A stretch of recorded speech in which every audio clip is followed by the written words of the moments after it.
स्वागत है आप सभी का Sandeep sir ITI YouTube channel में। तो दोस्तों इस वीडियो में आज देखने वाला हूं दोस्तों लाइन मैन दोस्तों जो भर्ती आई है MP में, ठीक है। MP बिजली विभाग जो भर्ती आई है दोस्तों उसका प्रीवियस ईयर क्वेश्चन पेपर देखने वाला हूं। दोस्तों ये 2017 का पेपर है, ठीक है। ये दोस्तों 2017 का पेपर है और मैं आपको 2017, ठीक है, 2018, ठीक, 2019, ठीक है, 2024 में जो पेपर हुआ था उसका भी दोस्तों सल्यूशन करने वाला हूँ।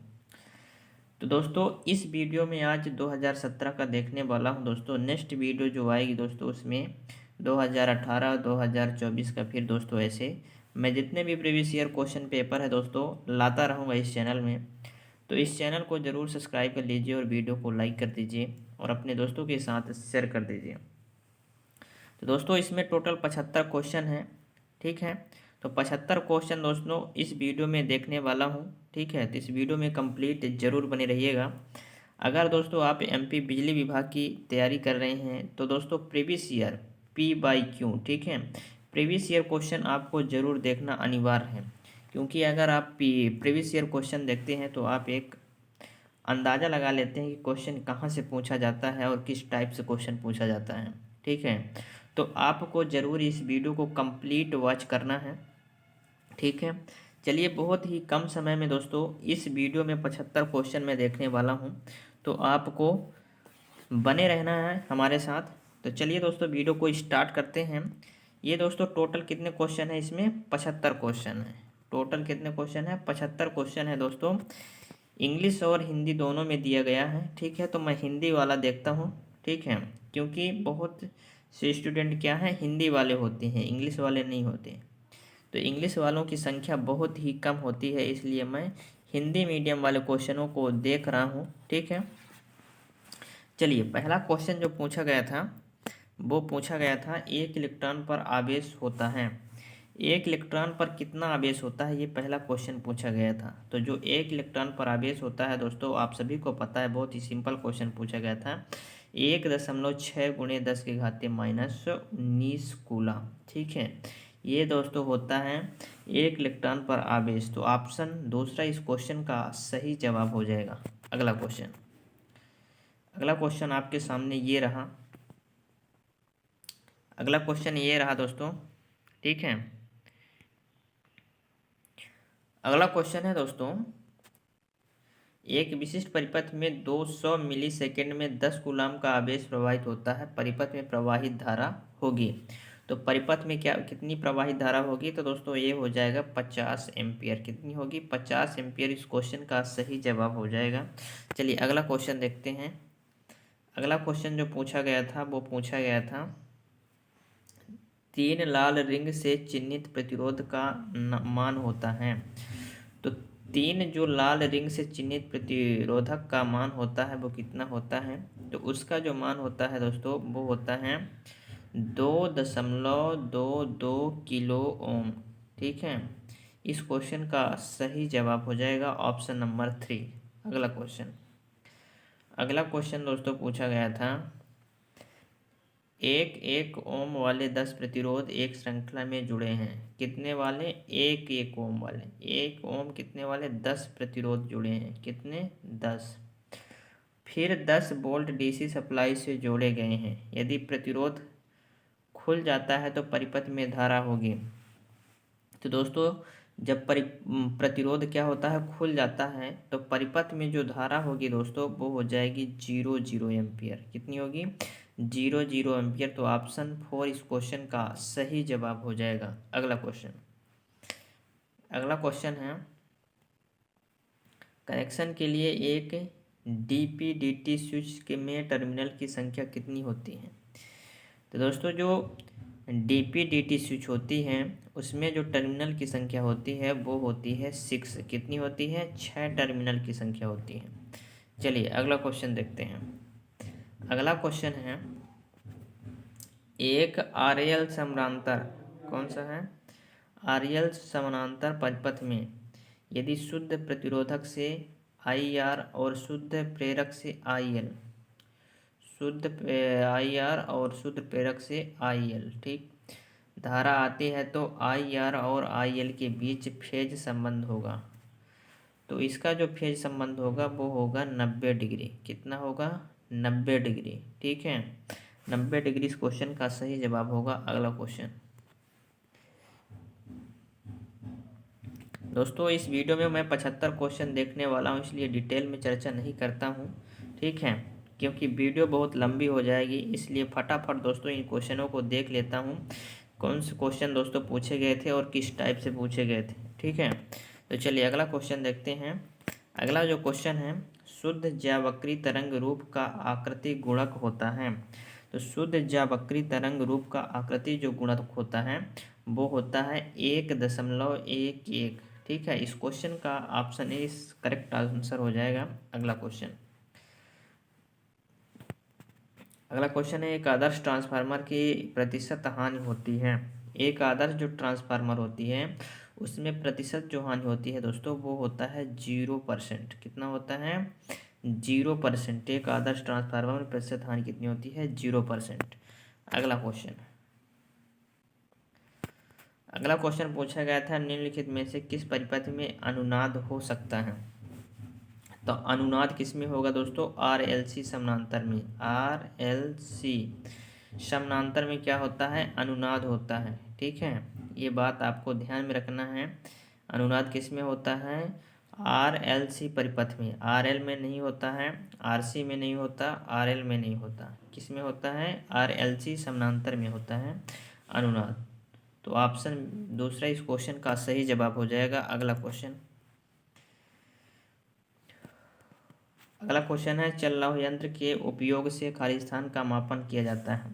तो चल लौह यंत्र के उपयोग से किसका मापन किया जाता है? AC और साथ ही DC धारा, AC DC दोनों का मापन किया जाता है। किसका? AC DC दोनों को। तो ऑप्शन दूसरा इस क्वेश्चन का सही जवाब हो जाएगा। अगला क्वेश्चन पूछा गया था, यदि एक सुचालक कंडक्टर 2 सेकंड में फ्लक्स के 2 वेबर काटता है, इसके 50 चक्कर होते हैं, तो कंडक्टर में प्रेरित ईएमएफ होगा। इसमें बोला गया यदि सुचालक 2 सेकंड में फ्लक्स के 2 वेबर काटता है और इसके 50 चक्कर होते हैं, तो कंडक्टर में प्रेरित ईएमएफ कितना होगा? EMF। ठीक है, EMF आपको ज्ञात करना है, तो इसका हो जाएगा 50 वोल्ट। ठीक है, 50 वोल्ट इस क्वेश्चन का सही जवाब हो जाएगा। जब आप इसको हल करेंगे तो 50 वोल्ट इसका राइट आंसर होगा। मैं दोस्तों हल करके नहीं बता रहा हूँ, क्योंकि 75 क्वेश्चन इस वीडियो में देखना है तो वीडियो बहुत लंबी हो जाएगी दोस्तों, इसलिए मैं थोड़ा डिटेल में चर्चा नहीं कर रहा हूँ। फटाफट दोस्तों क्वेश्चन देखने का प्रयास कर रहा हूँ। तो चलिए आगे क्वेश्चन देखते हैं। आगे क्या है, फ्लेमिंग का बाएं हाथ का नियम इसके बीच संबंध दर्शाता है।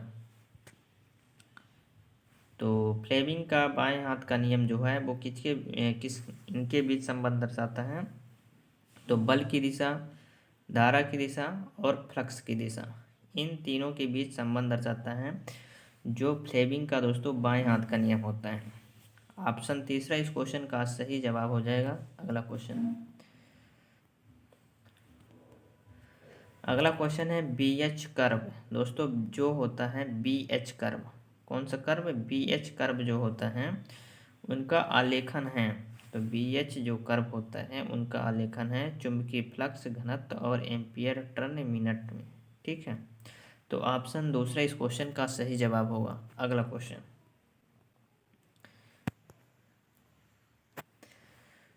प्रवेश्यता का व्युत्क्रम होता है। तो प्रवेश्यता का जो व्युत्क्रम होता है वो होता है प्रतिबाधा। क्या होता है? प्रतिबाधा होता है। ठीक है, तो प्रतिबाधा इस क्वेश्चन का सही जवाब हो जाएगा दोस्तों 4। ठीक है, प्रतिबाधा। अगला क्वेश्चन पूछा गया था, किसी ऐसी परिपथ में 3 शाखाएं एक नोड से जुड़ी हैं। शाखा 1 से 10, ठीक है, 0 डिग्री एम्पियर और शाखा 2 से 10 लाइन 90 डिग्री एम्पियर धारा प्रवाहित होती है। तो तीसरी शाखा में धारा होगी, जो धारा होगी वो होगी 14 ठीक है 14.14। ठीक है, L45 एम्पियर। तो ऑप्शन 4 इस क्वेश्चन का सही जवाब हो जाएगा। अगला निम्नलिखित में से कौन सा मीटर समाकलनीय प्रकार के यंत्रों के रूप में प्रयोग किया जाता है? तो समाकलनीय प्रकार के यंत्रों के रूप में जो मीटर का उपयोग किया जाता है वो होता है ऊर्जा मीटर। कौन सा? ऊर्जा मीटर। तो ऊर्जा मीटर इस क्वेश्चन का सही जवाब हो जाएगा, ऊर्जा मीटर। अगला क्वेश्चन, नेक्स्ट क्वेश्चन है ट्रांसफार्मर के काम करने का सिद्धांत निम्नलिखित में से किस पर आधारित है? तो ट्रांसफार्मर तो आप सभी लोग जानते हैं फैराडे के नियम पर आधारित है, ठीक है। तो ट्रांसफार्मर के काम करने का सिद्धांत किस पर आधारित है? फैराडे के नियम पर।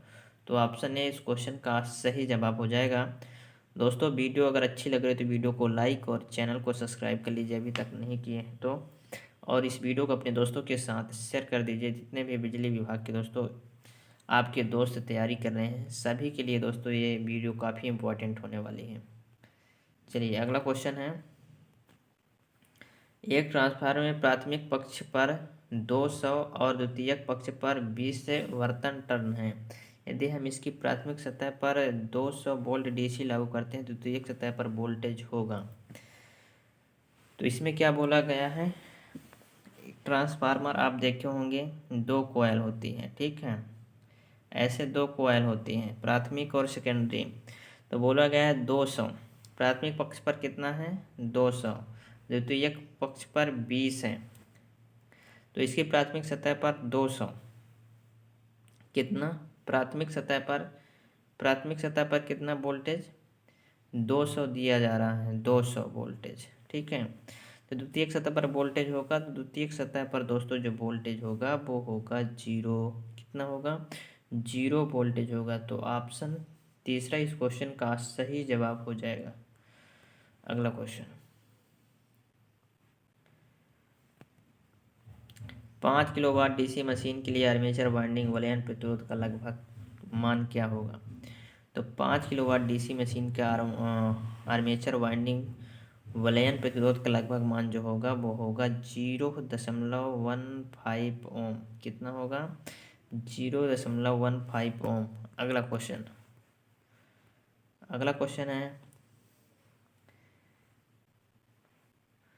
क्वेश्चन है एक SCR में होते हैं। तो एक SCR में जो होते हैं वो क्या होते हैं? SCR में क्या होता है, ठीक है। SCR जो होता है वो होता है सेमी कंडक्टर। क्या होता है दोस्तों? सेमी कंडक्टर होता है, ठीक है। तो 4 लेयर और 3 जंक्शन होते हैं। कितना? 4 लेयर और 3 जंक्शन इसमें होते हैं। तो ऑप्शन दूसरा इस क्वेश्चन का सही जवाब होगा। अगला क्वेश्चन जो पूछा गया था वो है निम्नलिखित में से कौन सा उपकरण शिथिलीकरण दोलित्र के रूप में प्रयुक्त होता है? तो शिथिलीकरण दोलित्र के रूप में जो प्रयोग करते हैं वो करते हैं UJT। इसका उपयोग करते हैं शिथिलीकरण दोलित्र के रूप में जो प्रयोग होता है वो होता है UJT का। किसका होता है? UJT। इस क्वेश्चन का सही जवाब हो जाएगा ऑप्शन नंबर 3। अगला क्वेश्चन है एकल चरण वर्ग ए के शक्ति प्रवर्धक अधिकतम दक्षता सैद्धांतिक रूप से होती है। तो इसका हो जाएगा 25%। कितना होगा? 25% दक्षता हो जाएगी, 25%। अगला क्वेश्चन है निम्नलिखित में से कौन सा बहुकंपित्र बिना ट्रिगर का प्रयोग किए दोलित्र की तरह काम करता है?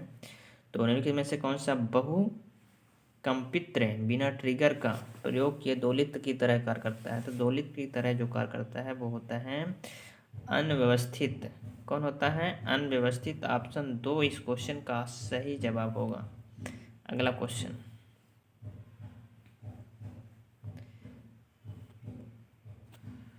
एक RL श्रेणी। दोस्तों RL श्रेणी से ज़्यादा क्वेश्चन इसमें पूछा गया था।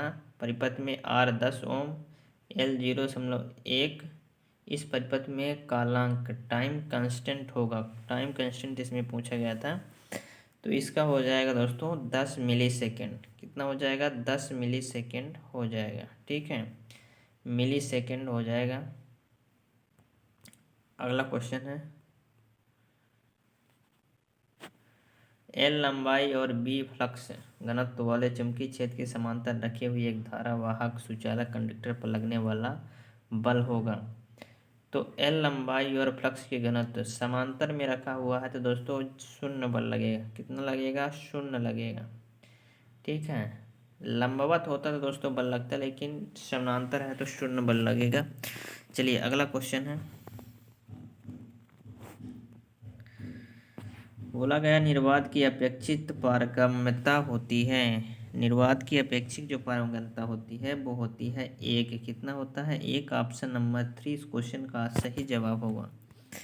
अगला क्वेश्चन, निम्न में से कौन सा घटक यूपीएस का अनिवार्य भाग नहीं है? तो यूपीएस का जो अनिवार्य भाग नहीं है वो है बहुकंपित्र। दोस्तों बैटरी भी लगती है, इन्वर्टर भी लगता है, दृष्टिकारी भी लगता है, लेकिन बहुकंपित्र ये नहीं है भाग। तो ऑप्शन 4 इस क्वेश्चन का सही जवाब होगा। अगला क्वेश्चन,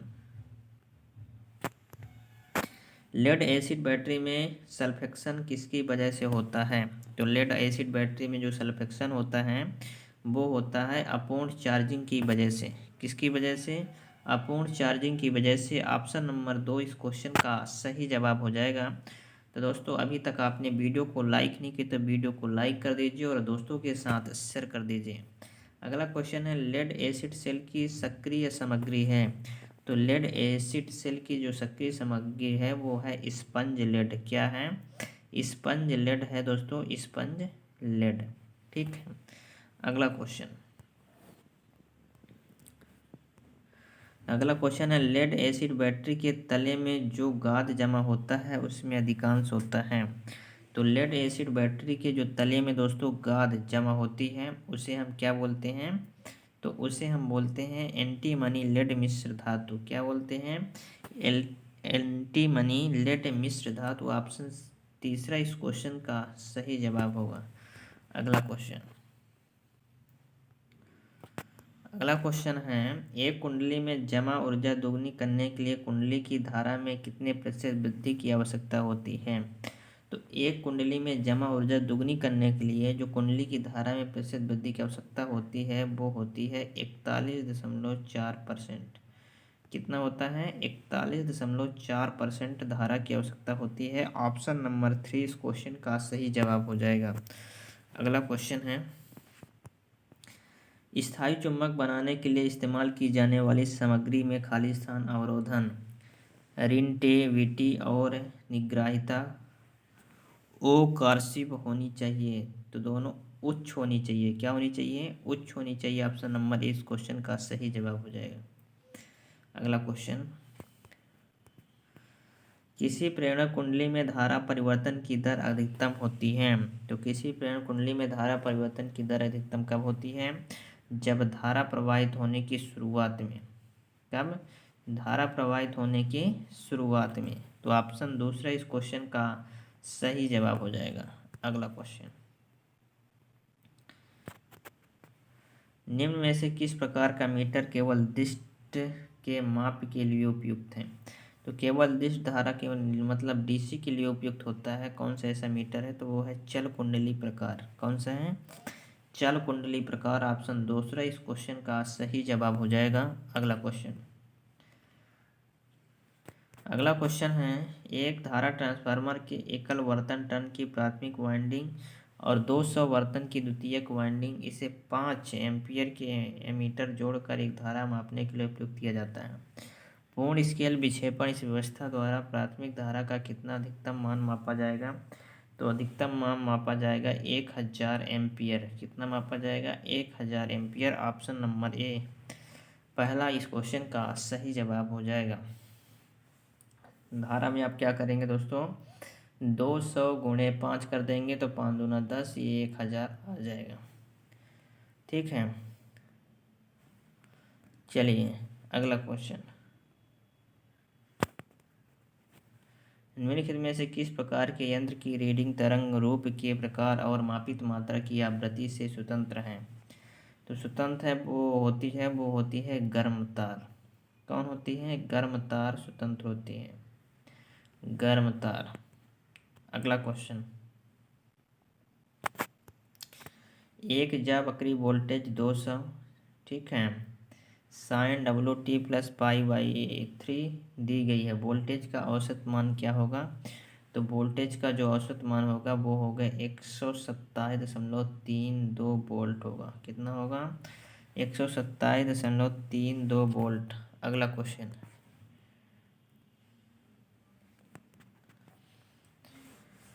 डेल्टा कनेक्शन के लिए 3 फेज वाले एक सिस्टम में लाइन धारा और समतुल्य फेज, ठीक है, के बीच कैसा फेजर संबंध होता है? तो ये होता है लाइन धारा लाइन धारा फेज लाइन से 30 डिग्री कितना होता है? पश्चगामी। कितना होता है? 30 डिग्री पश्चगामी होता है। चलिए अगला, 3 फेज वाले एक सिस्टम में शक्ति को मापने के लिए 2 वाट मीटर जोड़े जाते हैं। यदि 1 वाट मीटर की रीडिंग 0 है तो 3 फेज वाले लोड का शक्ति गुणा कितना होगा? तो 0 है तो 0.5 होगा। कितना होगा? 0.5। ऑप्शन नंबर 3 इस क्वेश्चन का सही जवाब हो जाएगा। अगला क्वेश्चन देखते हैं। समान लोड के लिए यदि 3 फेज की आपूर्ति फेज क्रम में परिवर्तन किया जाता है तो खाली स्थान होता है। तो समान लोड अगर है तो 3 फेज की आपूर्ति फेज क्रम में परिवर्तन, दोस्तों समान लोड है तो 3 फेज है तो फेज में अगर आप परिवर्तन करेंगे तो क्या होगा? फेज धारा का कोण बदलता है लेकिन परिणाम नहीं बदलता। कोई भी फेज में आप करेंगे दोस्तों, अगर समान लोड है तो इसमें क्या है कि परिणाम नहीं बदलेगा, फेज धारा का कोण बदल जाएगा। ठीक है, तो ऑप्शन नंबर 3 इस क्वेश्चन का सही जवाब हो जाएगा। अगला क्वेश्चन, है एक 3 फेज वाला संतुलन स्टार कनेक्शन लोड में 3 फेज के 3 तार वाली 400 वोल्ट की संतुलित सप्लाई से जुड़ा हुआ है। इस फेज में लोड की उदासीनता बिंदु का विभव पोटेंशियल होगा। तो कितना होगा? ये 0 हो जाएगा। कितना होगा? 0 वोल्ट। तो ऑप्शन नंबर इस क्वेश्चन का सही जवाब हो जाएगा। उदासीन बिंदु का विभव ना पूछा गया है तो उदासीन विभव 0 होगा। अगला क्वेश्चन, 3 फेज के एक सिस्टम में शक्ति को 2 वाट मीटर विधि द्वारा मापा जाता है। अगर वाट मीटर की रीडिंग प्लस 1000 वाट और 1000 वाट माइनस 1000 वाट में से क्या सही है? दोस्तों 3 फेज के सिस्टम में क्या है? शक्ति के 2 वाट मीटर विधि द्वारा क्या करते हैं? मापा जाता है। एक में रीडिंग आती है प्लस 1000 वाट, एक में आता है माइनस 1000 वाट। तो इनमें से क्या सही होगा? लोड का शक्ति गुणक 0 और कुल शक्ति 0 होगा। ये दोनों क्या हो जाएंगे? 0 होंगे। ऑप्शन नंबर इस क्वेश्चन का सही जवाब हो जाएगा। अगला क्वेश्चन है एक RL श्रृंखला परिपथ में यदि आपूर्ति वोल्टेज अनुकंप हार्मोनिक्स बढ़ जाता है तो इनमें से क्या सही है? तो RL श्रृंखला परिपथ में यदि क्या है? आपूर्ति वोल्टेज में अनुकंपन हार्मोनिक्स बढ़ जाता है तो इनमें से क्या सही होगा? तो परिपथ में जो धारा है वो घट जाएगी। क्या होगा? परिपथ में धारा घट जाएगी। ऑप्शन नंबर 3 इस क्वेश्चन का सही जवाब होगा। अगला क्वेश्चन, यदि 220 वोल्ट, कितना 220 वोल्ट को 110 वोल्ट आपूर्ति से जोड़ा जाता है। कितना? 110 वोल्ट आपूर्ति से जोड़ा गया है तो इसके द्वारा बिजली की खपत कितनी होगी? तो इसके द्वारा जो बिजली की खपत हो जाएगी वो 1/4 गुनी कम हो जाएगी। क्या होगा? 1/4 गुना कम हो जाएगा। अगला क्वेश्चन,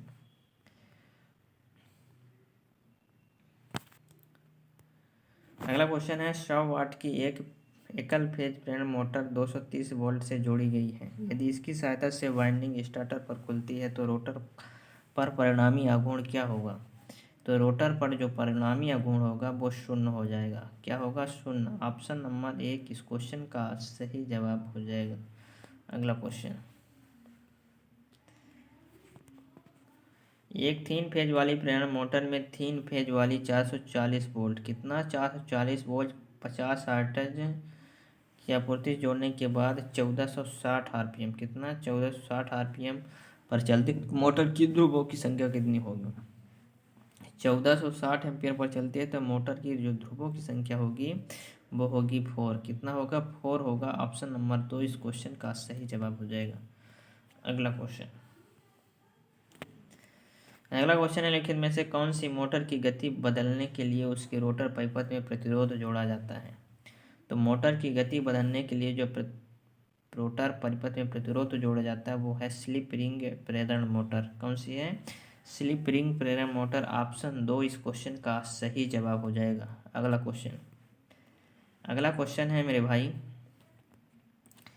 3 फेज वाली बड़ी प्रेरण मोटर को चलाने के लिए स्टार्टर का प्रयोग किया जाता है। तो स्टार्टर पर सप्लाई धारा को कम करने के लिए दोस्तों जो स्टार्टर का प्रयोग किया जाता है वो सप्लाई जो धारा तुरंत दोस्तों धारा जाती है उसको कम करता है। तो कम करने के लिए धारा को इसको हम स्टार्टर का प्रयोग करते हैं। ऑप्शन नंबर 3 इस क्वेश्चन का सही जवाब हो जाएगा। अगला क्वेश्चन है मेरे भाई, डीसी शंट मोटर के घूर्णन की दिशा बदलने के लिए निम्न में से कौन सा कदम उठाया जाता है? तो डीसी शंट मोटर के घूर्णन की दिशा बदलने के लिए जो कदम उठाया जाता है वो है आर्मेचर टर्मिनलों को उलट किया जाता है। मतलब आर्मेचर जो टर्मिनल होती है उसको पलट दिया जाता है, यानी बदल दिया जाता है, ये किया जाता है। तब क्या होती है? डीसी शंट मोटर की घूर्णन की दिशा चेंज हो जाती है। तो ऑप्शन 2 इस क्वेश्चन का सही जवाब हो जाएगा। अगला क्वेश्चन देखते हैं।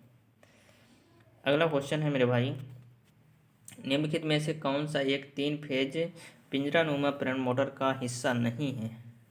ठीक है, तो ये गिलहरी पिंजरा मोटर वाला है। ठीक है, तो ये है कम्यूटेटर किसका हिस्सा है दोस्तों? डीसी मोटर और डीसी जनरेटर में कम्यूटेटर का उपयोग किया जाता है। इसमें किया जाता है डीसी मोटर और डीसी जनरेटर में दोस्तों कम्यूटेटर का उपयोग किया जाता है।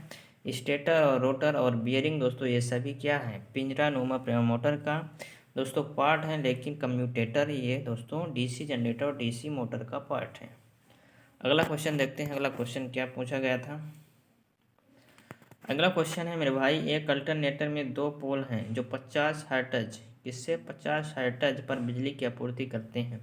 इसकी तुल्यकालिक गति होगी। तो इसकी गति आपको बताना है, यानी आरपीएम बताना है। क्या बताना है?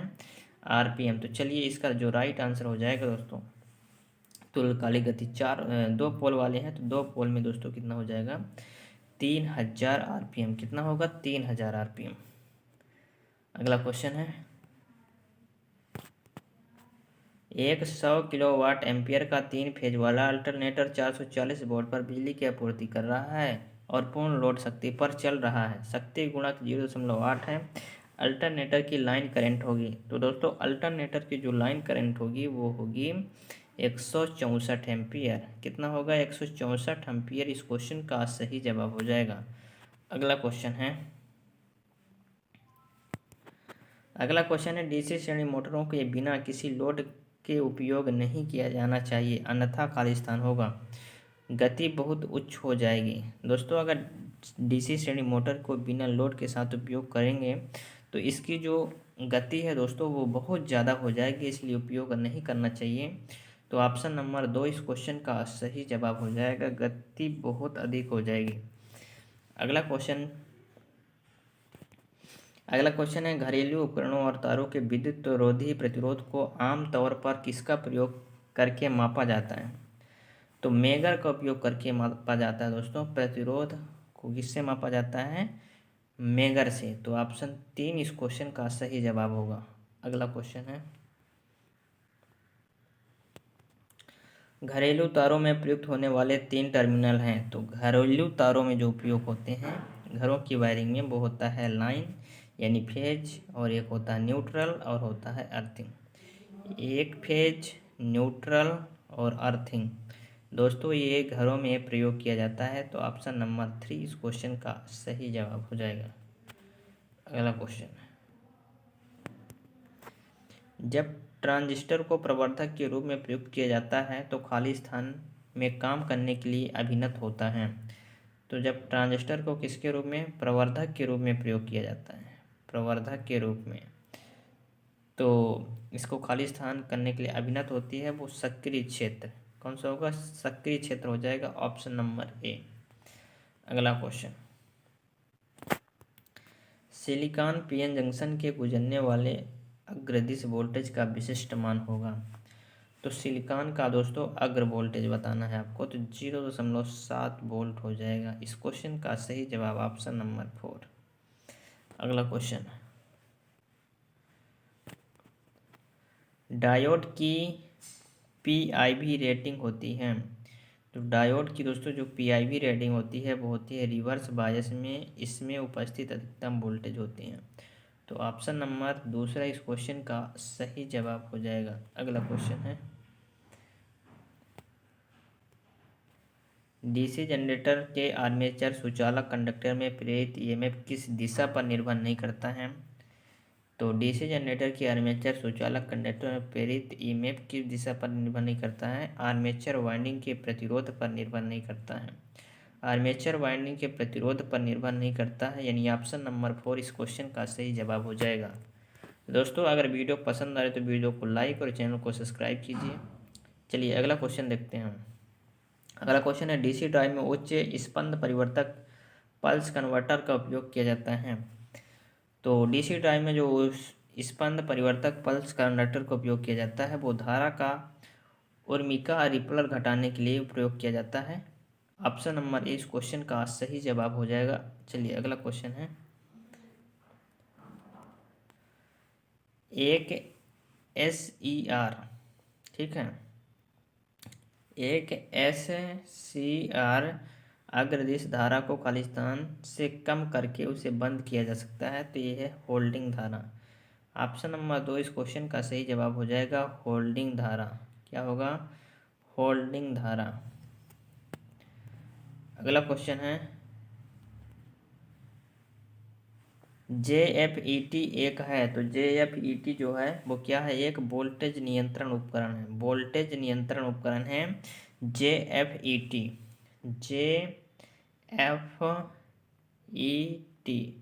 JFET क्या है? वोल्टेज नियंत्रण उपकरण।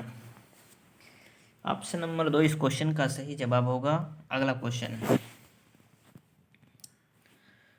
अगला क्वेश्चन है दोस्तों, एक चापर परिपथ में ड्यूटी चक्र किसके द्वारा प्रदर्शित होता है? तो एक चापर परिपथ में ड्यूटी चक्र जो प्रदर्शित होता है वो होता है T on plus T of, ठीक है, T on बटा T on plus T of. चलिए अगला क्वेश्चन देखते हैं। अगला क्वेश्चन क्या पूछा गया था? अगला क्वेश्चन पूछा गया था, घरेलू विद्युत प्रेस में खालिस्तान तापमान नियंत्रित होता है। तो घरेलू विद्युत प्रेस में जो तापमान नियंत्रित होता है वो होता है थर्मोस्टेट के प्रयोग से। किससे? थर्मोस्टेट के प्रयोग से दोस्तों जो विद्युत प्रेस होता है उसमें ताप नियंत्रण का डिवाइस होती है, थर्मोस्टेट के प्रयोग से होता है। अगला क्वेश्चन, यदि प्रकाश के स्रोत प्रकाश प्राप्त करने वाले बिंदु के बीच की दूरी d है तो बिंदु पर प्रदीप्त किसके अनुपात में होगा? तो ये होगा 1/d² के अनुपात में। चलिए अगला क्वेश्चन है, ऑप्शन नंबर 4 इस क्वेश्चन का सही जवाब होगा। अगला क्वेश्चन है, एक RLC श्रृंखला परिपथ में जब आपूर्ति की आवृत्ति अनुनाद की आवृत्ति से अधिक होती है तो क्या होता है? तो ये सप्लाई धारा लागू वोल्टेज के पक्ष होती है। क्या होगा? सप्लाई धारा लागू वोल्टेज के पक्ष होगी, यानी ऑप्शन नंबर 2 इस क्वेश्चन का सही जवाब हो जाएगा। अगला क्वेश्चन है, घरेलू वायरिंग का काम करते समय निम्नलिखित में से कौन सा सुरक्षा साधन अनिवार्य नहीं है? तो घरेलू वायरिंग काम करते समय कौन सुरक्षा साधन जो है अनिवार्य नहीं है? वो है गहरे रंग का सुरक्षात्मक चश्मा। गहरे रंग का सुरक्षात्मक चश्मा ये दोस्तों नहीं है। सुरक्षा के जूते हैं, हाथ के दस्ताने हैं, अब विद्युत रोधी उपकरण भी होना चाहिए, लेकिन गहरे रंग का सुरक्षात्मक चश्मा नहीं पहनना चाहिए। अगला क्वेश्चन है,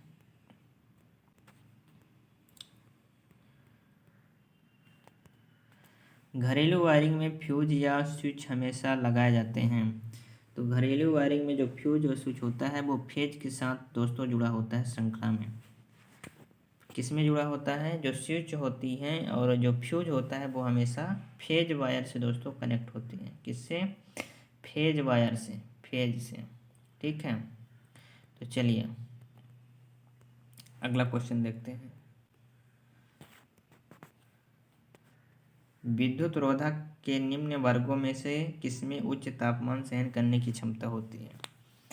तो विद्युत रोधकता के निम्न वर्गों में से दोस्तों ऑप्शन नंबर जो सी है, वर्ग सी वाले हैं, उनमें दोस्तों उच्च तापमान सहने की क्षमता दोस्तों अधिक होती है, वर्ग सी। अगला क्वेश्चन है, सामान्य तापमान और दबाव शुद्ध हवा के परावैद्युत सामर्थ्य कितनी होती है? तो ये हो जाएगी 3, ठीक है, 30,000, ठीक है, 30,000 वोल्ट सेंटीमीटर। ऑप्शन नंबर दूसरा इस क्वेश्चन का दोस्तों सही जवाब हो जाएगा। अगला क्वेश्चन, निम्नलिखित में से किस एकल फेज मोटर का प्रारंभिक आघूर्ण सबसे कम होता है?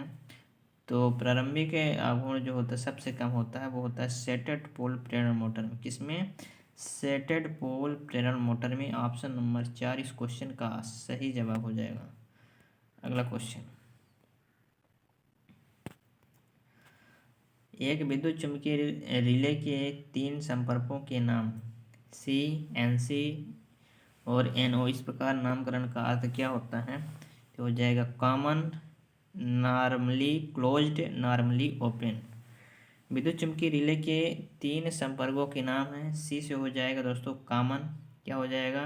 कॉमन हो जाएगा, ठीक है। और एनसी से मतलब होगा नॉर्मली क्लोज्ड, क्या होगा? नॉर्मली क्लोज्ड, नॉर्मली दोस्तों नॉर्मली क्लोज्ड हो जाएगा, यानी बंद हो जाएगा, क्लोज्ड। और दोस्तों एनओ का मतलब जो होगा वो होगा नॉर्मली ओपन, क्या होगा? नॉर्मली ओपन या खुला, ठीक है, ओपन। तो ये हो जाएगा सी और एनसी और एनओ का दोस्तों फुल फॉर्म। ऑप्शन नंबर 3 इस क्वेश्चन का सही जवाब होगा। अगला क्वेश्चन है, ट्रांसफार्मर की सुरक्षा के लिए ट्रांसफार्मर में डिफरेंशियल संरक्षण का उपयोग कौन से मामले में किया जाता है? तो ये हो जाएगा आंतरिक भूमि दोष, ये किया जाता है, ठीक है। अगला क्वेश्चन है, आईएस के अनुसार घरेलू वायरिंग के लिए उपयोग की जाने वाली तारों की वोल्टेज ग्रेडिंग होगी। तो ये हो जाएगा घरेलू वायरिंग के लिए 11,000 वोल्टेज तारों की ये ग्रेडिंग होनी चाहिए। ऑप्शन नंबर 3 इस क्वेश्चन का सही जवाब हो जाएगा। अगला क्वेश्चन, RCCB कौन सा है? RCCB का प्रयोग आमतौर पर किसकी सुरक्षा के लिए किया जाता है? तो RCCB का जो प्रयोग किया जाता है वो अर्थ लीकेज धारा के लिए किया जाता है। किसको? अर्थ लीकेज धारा। जो MCB होता है दोस्तों वो शॉर्ट सर्किट से सुरक्षा करती है, और दोस्तों ज़्यादा वोल्टेज, ठीक है, से सुरक्षा करती है। RCCB जो करती है वो अर्थ लीकेज धारा से सुरक्षा करती है। अगला है दोस्तों, ये टोटल 75 क्वेश्चन कंप्लीट हो चुके हैं, ठीक है, 75 क्वेश्चन दोस्तों कंप्लीट हो चुके हैं। और 25 क्वेश्चन, ठीक है, 25 क्वेश्चन अब दोस्तों यहाँ से आ जाता है जीके, जनरल नॉलेज का। किससे आ जाता है? जनरल नॉलेज का। यहाँ से 25 क्वेश्चन दोस्तों ये आया था टोटल। तो इधर 25 क्वेश्चन मैं दोस्तों अगले वीडियो में करवाने वाला हूँ, ठीक है। तो ये करंट अफेयर का दोस्तों क्वेश्चन है और सब मिक्स है दोस्तों ये क्वेश्चन। दोस्तों इलेक्ट्रिकल का जितने क्वेश्चन थे मैंने आपको हल करवा दिया है दोस्तों। ये पुराने करंट अफेयर के क्वेश्चन है, तो ये ज़्यादा इम्पोर्टेंट आपके लिए नहीं है, ठीक है। तो चलिए दोस्तों दूसरे वीडियो में मैं आपको जो नेक्स्ट ईयर का प्रीवियस ईयर क्वेश्चन पेपर है दोस्तों हल करवाऊँगा। तो वीडियो देखने के लिए बहुत बहुत दोस्तों धन्यवाद। अगर आपने अभी तक चैनल को सब्सक्राइब नहीं किया है तो सब्सक्राइब कर लीजिए। और दोस्तों वीडियो अच्छी लगी तो वीडियो को लाइक कर दीजिए और एक प्यारा सा कमेंट कर दीजिए दोस्तों वीडियो आपको कैसी लगी। तो चलिए मिलते हैं नेक्स्ट वीडियो में, तब तक के लिए जय हिंद, वंदे मातरम।